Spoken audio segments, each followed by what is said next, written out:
வணக்கம். ஜிகேஎஸ்வி Ravichandran. Supply செயின்ல basic concept 3 பார்த்தோம். இந்த சப்ளை செயின்ல இப்போ என்ன பார்க்க போறோம்னு சொல்லி கேட்டீங்கன்னா, ஃபர்ஸ்ட் எக்கனாமிக்ஸை பார்த்துட்டு அதுக்கப்புறம் உள்ள ஒவ்வொன்றா பார்த்துட்டு போவோம். ஏன்னா இந்த எக்கனாமிக்ஸ் தான் மெயின் இம்பார்ட்டன்ட். ஸோ இந்த விஷயத்துல ஃபர்ஸ்ட் மேக்ரோ எக்கனாமிக்ஸ் எடுத்துக்கலாம்.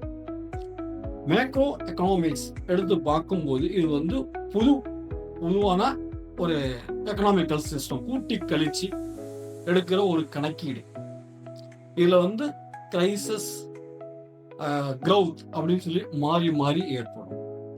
2 சைக்கிள், அதாவது ஒரு 2 காலாண்டுகள் முடிவுகள் வந்துட்டு டவுன்வர்ட்ஸ்ல போச்சுன்னா கிரைசிஸ் ஏற்படும்.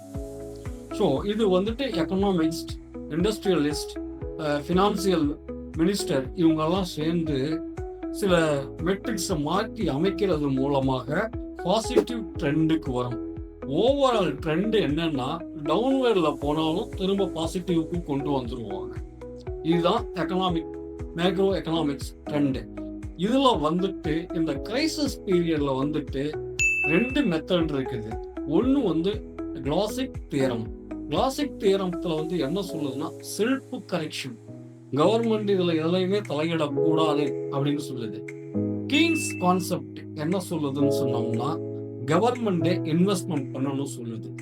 ஏன்னா கிளாசிக் கான்செப்ட் என்ன சொல்லுதுன்னா அன்எம்ப்ளாய்மெண்ட்டை கன்சிடர் பண்ணிக்கலாம்.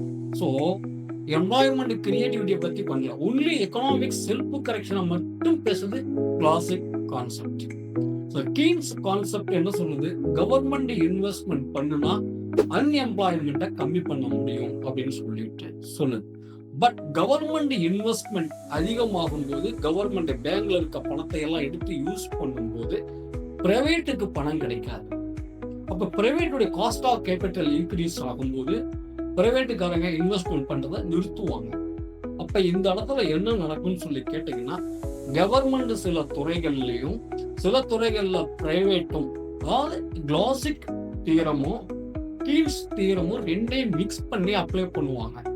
சில இடங்கள்ல சில காலாண்டுகள்ல கவர்மெண்ட் சில துறைகள் இன்வெஸ்ட்மெண்ட் பண்ணும், சில துறைகள்ல பிரைவேட் இன்வெஸ்ட்மெண்ட் பண்ணுவாங்க.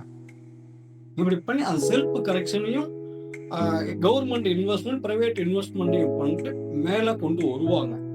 ஆனா மீண்டும் மீண்டும் மீண்டும் விலைவாசி ஏறிக்கிட்டே போகுதுன்னா அதுக்கு ஒரு காரணம் இருக்குது. Skill gap. திறமையான மனித வளத்துக்கும் தேவையான மனித வள திறமைக்கு இடையே உள்ள கேப்பும் விளையறதுக்கு ஒரு காரணமாக அமையும். அதனாலதான் திரும்ப திரும்ப சொல்றேன், இளைஞர்களை திறமை உள்ளவங்களும் அவங்க திறமையை வளர்த்துக்குங்க, இல்லைன்னா விளையேற்றத்துக்கு காரணமாகுவீங்க.